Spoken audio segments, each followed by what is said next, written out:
The Utah Jazz have absolutely shocked the NBA through about a month of the season, actually jumping out and leading the Western Conference about 3 weeks into the year. And in the offseason, Danny Ainge completely blew up this team. It looked like they were rebuilding. They traded away a superstar in Donovan Mitchell and his co-star Rudy Gobert. Also traded away a couple of vets in Bojan Bogdanovic and Royce O'Neal. So it looked like they were full rebuild, full tank job. But they jump out here to a 10-3 record before losing a few games. They've got great pieces such as Malik Beasley, Colin Sexton, and Lauri Markkanen all hooping this year. And they got vets like Mike Conley, like Jordan Clarkson. So we're going to be diving into how they shocked the NBA. Make sure to like button and leave me a comment down below. And let's go ahead and get started. Yeah, they are shocking everybody. I mean, every time they win, it's like, what in the world? Starting out 10-5. I think now they're 10-6 at the time of this recording.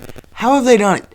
A big part of that is the emergence of Lauri Markkanen, who this year is having the best year of his career by far, averaging 23 points a game, 8.2 rebounds, and 2.2 assists a night.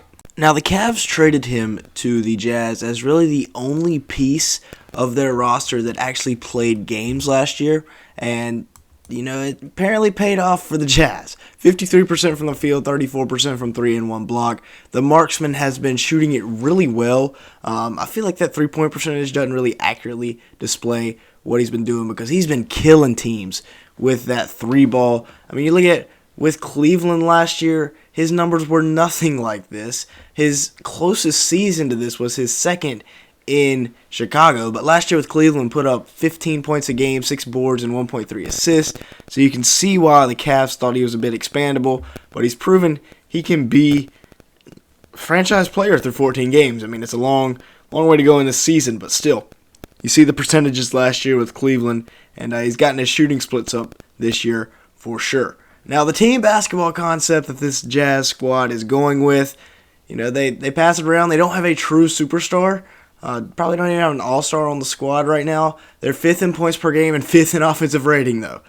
Spreading that ball around, knocking down threes. 14th in opponents' points per game. And then in defensive rating, they rank 10th. So they are very high in just about every major category. 5th in the net. I mean, top 5 in 3 of the 5 major categories. And, they're looking really good right now.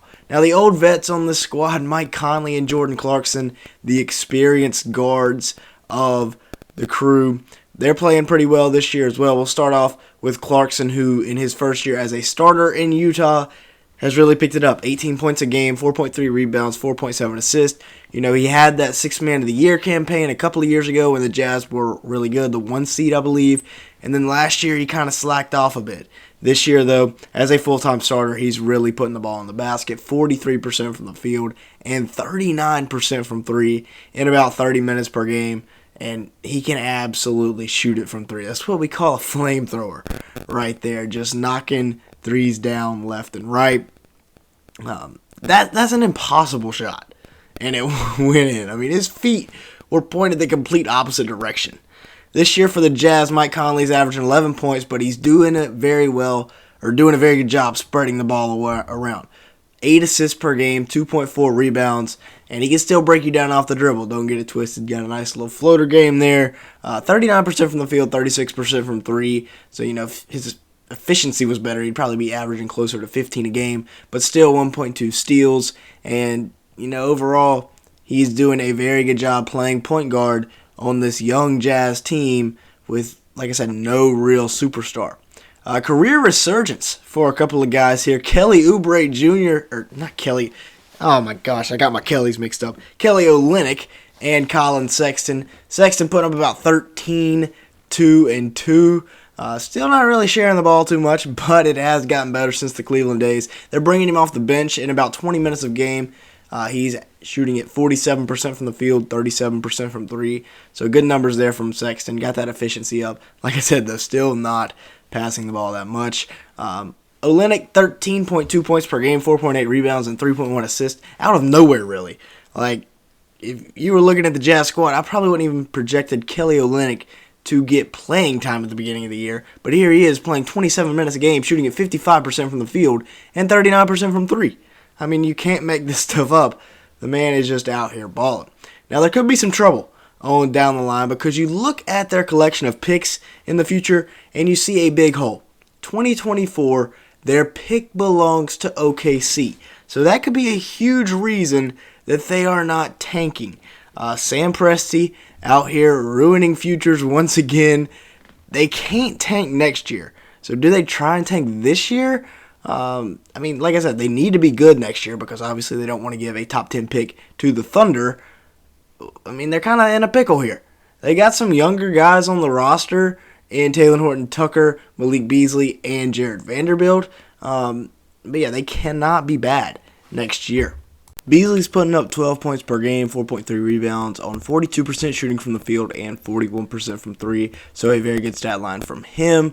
Bringing him over from the Minnesota Timberwolves and the Rudy Gobert trade is proving to be a pretty good move. Talen Horton-Tucker, they actually traded Patrick Beverley, who they got from the Rudy Gobert trade, to the Lakers. He's averaging about 8 points per game, 2.7 rebounds, and 2.6 assists. Obviously acquired in that exchange. And then the final guy here, Jared Vanderbilt, who I was very high on. Really, all three of these guys came courtesy of the Minnesota Timberwolves. But 8.1 points per game, 8.3 rebounds, 58% from the field, and 45% from three for Vanderbilt. And further cementing that I think they absolutely stole that Gobert trade, especially with the fact that the Timberwolves are like a 500 team right now. I don't even know if they're in the playoffs. Now, the rookies for this Jazz squad, they have a couple of them. Ochai Agbaji drafted 16th overall by the Cavs, and then Walker Kessler drafted later in the first round by the Timberwolves. Kessler averaging about 5.5 points, 5.5 boards, and a pretty good amount of blocks for the minutes that he has been playing. Limited minutes as a rookie, but a great rim protector. He is a massive human being as well. And then Agbaji averaging 3.5 points, 1.7 rebounds, only playing about 11 minutes per game. Both of these guys should be getting more minutes.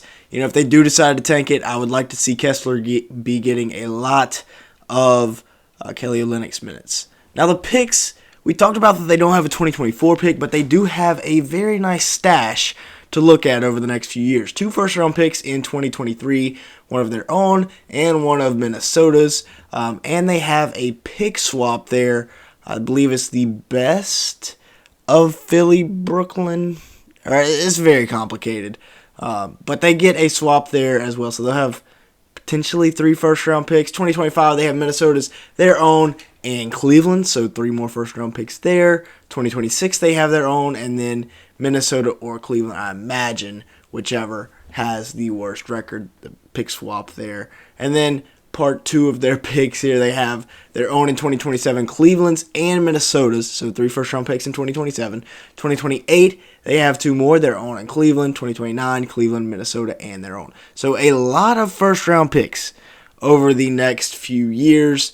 Danny Ainge obviously trying to copy the Oklahoma City Thunder method, and I think he did a good job, except for the fact that he didn't have that 2024 pick. Wouldn't be surprised if we see them make a move like at the deadline or something to pick up a pick there just as some insurance. But if they should tank again, I don't know. Y'all let me know your thoughts down in the comments below. Honestly, I probably would just to try and get that franchise player. If you add like a Victor Wembanyama, Scoot Henderson would be perfect on this team. Any of the top prospects would be great fits for this team. So I don't know. Y'all let me know your thoughts down in the comments below. Should they tank again? But that's going to be it for today's video. Thank you so much for watching. Make sure to hit the like button and leave me a comment down below, as it really helps out in the YouTube algorithm. And with all that being said, if you want to see more basketball, NBA content, make sure to come back later. We will be posting every day. But with all that being said, thank you so much for watching today's video.